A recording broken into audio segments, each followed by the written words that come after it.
ನಮಸ್ಕಾರ. ಸಂಯುಕ್ತ Karnataka news at 7ಗೆ ಸ್ವಾಗತ. ನಾನು ಪ್ರಕಾಶ್ ಚಳಗೇರಿ.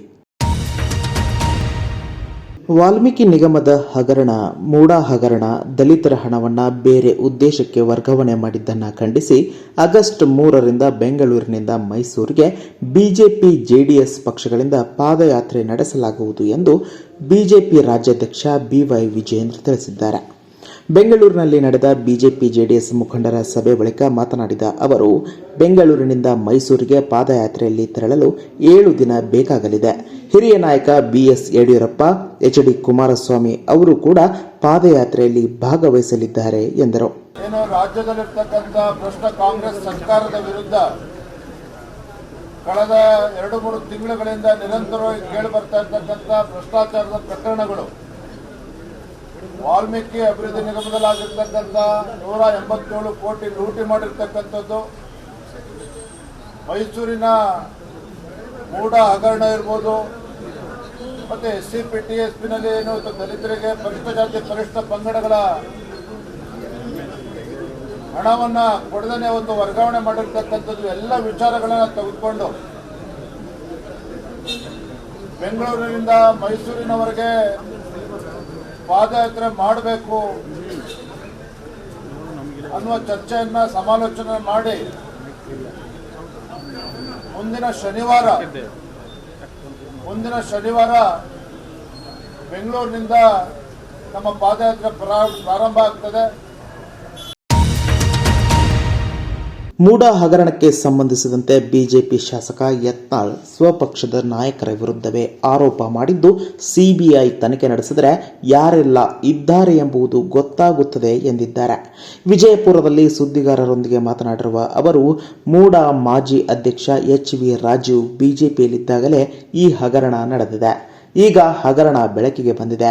ಮೂಡಾ ಹಗರಣದಲ್ಲಿ ಕೇವಲ ಸಿದ್ದರಾಮಯ್ಯ ಒಬ್ಬರನ್ನೇ ಟಾರ್ಗೆಟ್ ಮಾಡಿದರೆ ಸಾಲದು, 3 ಪಕ್ಷಗಳ ನಾಯಕರ ವಿರುದ್ಧ ತನಿಖೆಯಾಗಬೇಕು.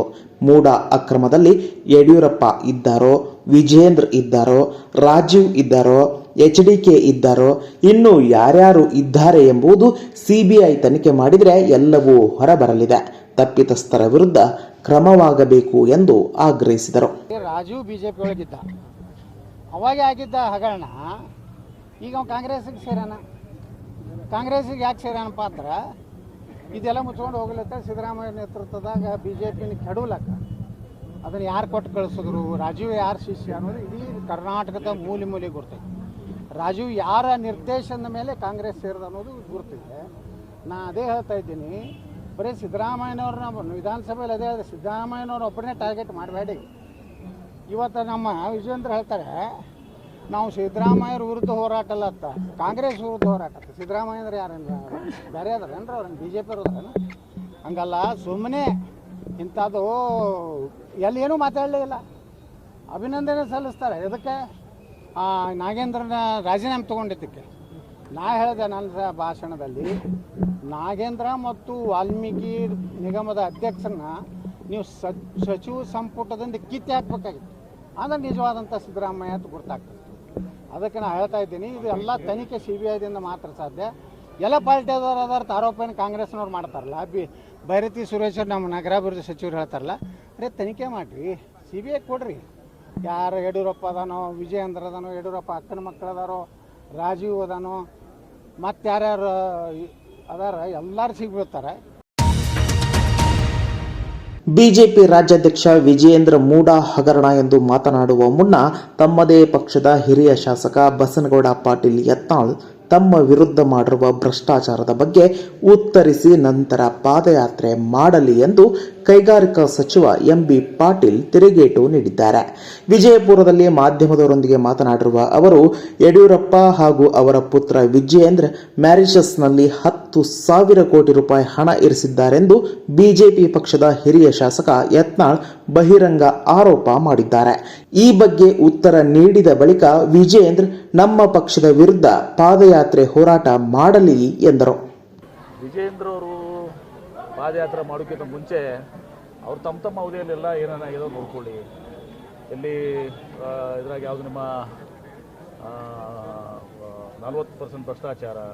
ಈಗ ಕೊರೋನಾದಲ್ಲಿ ಯತ್ನಾಳ್ ಅವರೇ ಹೇಳಿದ್ರು 2,000 ಕೋಟಿ ರೂಪಾಯಿ ಹಗರಣ ಆಗಿದೆ ಅಂತೇಳಿ. ಎಲ್ರಿ. ಆಮೇಲೆ ವಿಜೇಂದ್ರ ಅವರು ಮತ್ತು ಅವರ ತಂದೆಯವರು ಯಡಿಯೂರಪ್ಪನವರು 10,000 ಕೋಟಿ ರೂಪಾಯಿ ಮಾರಿಷಸ್ನಲ್ಲಿ ಇಟ್ಟು ಬಂದಾರ ಅಂತ ಹೇಳಿದ್ರು. ಯಾರು ಹೇಳಿದ್ರು? ಯತ್ನಾಳ್ ಅವರು ಹೇಳಿದ್ರು. ನಮ್ಮ ಜಿಲ್ಲೆಯವರು ಯತ್ನಾಳ್ ಅವರು, ನಮ್ಮ ಬಿಜಾಪುರ ಜಿಲ್ಲೆಯವರು ಯೂಶಲಿ ಸುಳ್ಳು ಹೇಳಂಗಿಲ್ಲ. ಹಾಗಾಗಿ ಅದು ಸತ್ಯ ಇರ್ಬೋದು ಅಂತ ನನಗನ್ನಿಸ್ತದೆ. ಅದಕ್ಕೆ ವಿಜೇಂದ್ರ ಮೊದಲಾದ್ರೆಲ್ಲನೂ ಆತ್ಮಾವಲೋಕನ ಮಾಡಿ ಆಮೇಲೆ ಪಾದಯಾತ್ರೆ ಮಾಡಲಿ. ಕೇಂದ್ರ ಸರ್ಕಾರದ ಬಜೆಟ್ನಲ್ಲಿ ಕರ್ನಾಟಕಕ್ಕೆ ಅನ್ಯಾಯ ಆಗಿದೆ, ಬಜೆಟ್ನಲ್ಲಿ ಏನೂ ಕೊಟ್ಟಿಲ್ಲ ಅಂತ ಕಾಂಗ್ರೆಸ್ ನಾಯಕರು ಆರೋಪ ಮಾಡುತ್ತಿದ್ದಾರೆ. ಇದು ಶುದ್ಧ ಸುಳ್ಳು. ರಾಜ್ಯ ಕಾಂಗ್ರೆಸ್ ಸರ್ಕಾರ ಸುಳ್ಳು ಹೇಳುತ್ತಿದೆ ಎಂದು ಕೇಂದ್ರ ವಿತ್ತ ಸಚಿವೆ ನಿರ್ಮಲಾ ಸೀತಾರಾಮನ್ ಹೇಳಿದ್ದಾರೆ.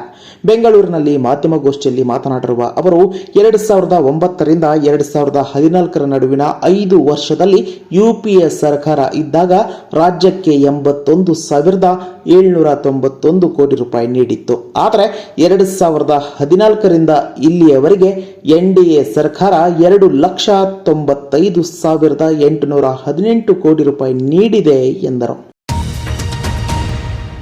ರಾಜ್ಯದಲ್ಲಿ ಈ ಬಾರಿ ಕಾಂಗ್ರೆಸ್ ಸರ್ಕಾರ ಅಧಿಕಾರಕ್ಕೆ ಬಂದ ಬೆನ್ನಲ್ಲಿಯೇ ಉಪಮುಖ್ಯಮಂತ್ರಿಯಾಗಿರುವ ಡಿಕೆ ಶಿವಕುಮಾರ್ ಅವರನ್ನ ಕೆಲವರು ಮಹಾನಾಯಕ ಎಂದು ಕರೆಯುತ್ತಾರೆ. ಆದರೆ ಅವರು ಮಹಾನಾಯಕನಲ್ಲ, ಸಿಡಿ ಶಿವು ಎಂದು ಮಾಜಿ ಸಚಿವ ರಮೇಶ್ ಜಾರಕಿಹೊಳಿ ಟೀಕೆ ಮಾಡಿದ್ದಾರೆ.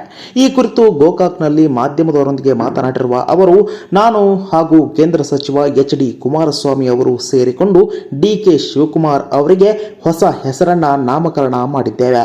ಈ ಮೂಲಕ ಅವರಿಗೆ ಇರುವ ಹೆಸರನ್ನ ಬದಲಾಯಿಸಿದ್ದೇವೆ. ಉಪಮುಖ್ಯಮಂತ್ರಿ ಡಿಕೆ ಶಿವಕುಮಾರ್ ಮಹಾನಾಯಕ ಅಲ್ಲ, ಸಿಡಿ ಶಿವು ಎಂದು ಹೆಸರಿಟ್ಟಿದ್ದೇವೆ ಎಂದು ಟಾಂಗ್ ಕೊಟ್ಟಿದ್ದಾರೆ. ಈ ಮಹಾನಾಯಕನ ನಾಮಕರಣ ಬದಲಾಗಿದೆ. ಸಿಡಿ ಶಿವ ಸರ್ ಮಹಾನಾಯಕ ಅಂದ್ರೆ ಅಂಬೇಡ್ಕರ್ ಹೆಸರು ಹಾಕಿರ್ತದೆ. ಮಹಾನಾಯಕ ಅಂದ್ರೆ ಅಂಬೇಡ್ಕರ್ ಹೆಸರು. ಸಿಡಿ ಶಿವ ಅವರು ಮರು ನಾಮಕರಣ ಮಾಡಿದ್ರು. ನಾನು ಕುಮಾರಸ್ವಾಮಿ ಕೂಡಿ ಮೊನ್ನೆ ಡೆಲ್ಲಿಯಲ್ಲಿ ಸಿಡಿ ಶಿವ ಅಂತ ಇದ್ರ ಮುಂದೆ ನಾನೇ ತನ್ನ ಸರ್ಕಾರ ಅಂತಕ್ಕಿಂತ ಸಿದ್ದರಾಮಯ್ಯ ಅವರು ಬಹುಮುಖ್ಯ ಪಾತ್ರ, ಕಾಂಗ್ರೆಸ್ ಪಕ್ಷ ಇರ್ಬೋದು, ಅದು ಬಹುಮುಖ್ಯ ಪಾತ್ರ ಸಿದ್ದರಾಮಯ್ಯ ಅವರು ಒಂದು ನೋಡ್ಬೇಕು. ಕಾರಣ ಅವ್ರಿಗೇನ ಆ ಪಕ್ಷದ ಅಂತರಿಕ್ಷದ ತೆಗೆದ್ರೆ ಅಂತಿಮ ಮಟ್ಟಿಗೆ ಅಧೋಗತಿ ಕಾಂಗ್ರೆಸ್ ಪಕ್ಷ ಸ್ಟಾರ್ಟ್ ಅನ್ನೋದನ್ನು ಈ ಸಂದರ್ಭದಲ್ಲಿ. ರಾಜಸ್ಥಾನದಿಂದ ಬೆಂಗಳೂರಿಗೆ ಬಂದಿದ್ದು ನಾಯಿ ಮಾಂಸ ಅಲ್ಲ, ಮೇಕೆಯ ಮಾಂಸ ಎಂಬುದು ವರದಿಯಲ್ಲಿ ದೃಢವಾಗಿದೆ ಎಂದು ಗೃಹ ಸಚಿವ ಡಾಕ್ಟರ್ ಜಿ ಪರಮೇಶ್ವರ್ ಸ್ಪಷ್ಟಪಡಿಸಿದ್ದಾರೆ. ಬೆಂಗಳೂರಿಗೆ ರೈಲುಗಳ ಮೂಲಕ ನಾಯಿ ಮಾಂಸ ಸರಬರಾಜು ಮಾಡಲಾಗುತ್ತಿದೆ ಎಂಬ ಆರೋಪಕ್ಕೆ ದಾವಣಗೆರೆಯಲ್ಲಿ ಪ್ರತಿಕ್ರಿಯಿಸಿರುವ ಅವರು, ರಾಜಸ್ಥಾನದ ಮಾಂಸ ಮಾರಾಟಗಾರರು ನಾಯಿ ಮಾಂಸ ಮಾರಾಟ ಮಾಡುತ್ತಿದ್ದಾರೆ ಎಂದು ಆಪಾದನೆ ಮಾಡಲಾಗಿತ್ತು. ಆದರೆ ವರದಿ ಇಂದು ಕೈ ಸೇರಿದ್ದು ಅದು ಮೇಕೆ ಮಾಂಸ ಎಂಬುದು ಗೊತ್ತಾಗಿದೆ. ಅನಾವಶ್ಯಕ ದುರುದ್ದೇಶದಿಂದ ದೂರು ನೀಡಲಾಗಿದೆ ಎಂದರು. ಇವರು ಯಾರೋ ಹೋಗಿ ನಾಯಿ ಮಾಂಸ ತಂದಿದ್ದಾರೆ ಅಂತ ಹೇಳಿ ಹೋಗಿ ಇಲ್ಲ ಸಲ್ಲದ ಆರೋಪ ಮಾಡಿ ಗಲಾಟೆ ಮಾಡಿದ್ದಾರೆ. ಅದಕ್ಕೆ ಪೊಲೀಸ್ನವರು ಮತ್ತು ಹೆಲ್ತ್ ಡಿಪಾರ್ಟ್ಮೆಂಟ್ನವರು ಅದನ್ನ ಚೆಕ್ ಮಾಡಿ ಅಂತೇಳಿ ಲ್ಯಾಬೊರೇಟರಿನಲ್ಲಿ ಚೆಕ್ ಮಾಡಿಸಿದ್ದಾರೆ. ಅದು ಇವತ್ತು ನಾಯಿ ಮಾಂಸ ಅಲ್ಲ, ಅದು ಮೇಕೆ ಮಾಂಸ ಅಂತ ಹೇಳಿ ಬಂದಿದೆ ಅಂತೇಳಿ ವರದಿಯಲ್ಲಿ ಅವರು ಹೇಳಿದ್ದಾರೆ. ಅದರಲ್ಲಿ ಮಾಡಿದ್ದಾರೆ. ಇವರು ಯಾರೋ ಹೋಗಿ ನಾಯಿ ಮಾಂಸ ತಂದಿದ್ದಾರೆ ಅಂತ ಹೇಳಿ ಹೋಗಿ ಇಲ್ಲ ಸಲ್ಲದ ಆರೋಪ ಮಾಡಿ ಗಲಾಟೆ ಮಾಡಿದ್ದಾರೆ. ಮಹಿಳೆಯರ 10 ಮೀಟರ್ ಏರ್ ಪಿಸ್ತೂಲ್ ಸ್ಪರ್ಧೆಯ ಫೈನಲ್ನಲ್ಲಿ ಭಾರತದ ಹೆಮ್ಮೆಯ ಶೂಟರ್ ಮನು ಭಾಕರ್ ಇನ್ನಷ್ಟು ಬರವಣಿಗೆಗಳು, ವಿಶೇಷ ಲೇಖನಗಳು ನಿಮಗಾಗಿ ಕಾಯ್ತಾ ಇರ್ತವೆ. ಓದ್ತಿರಲ್ವಾ?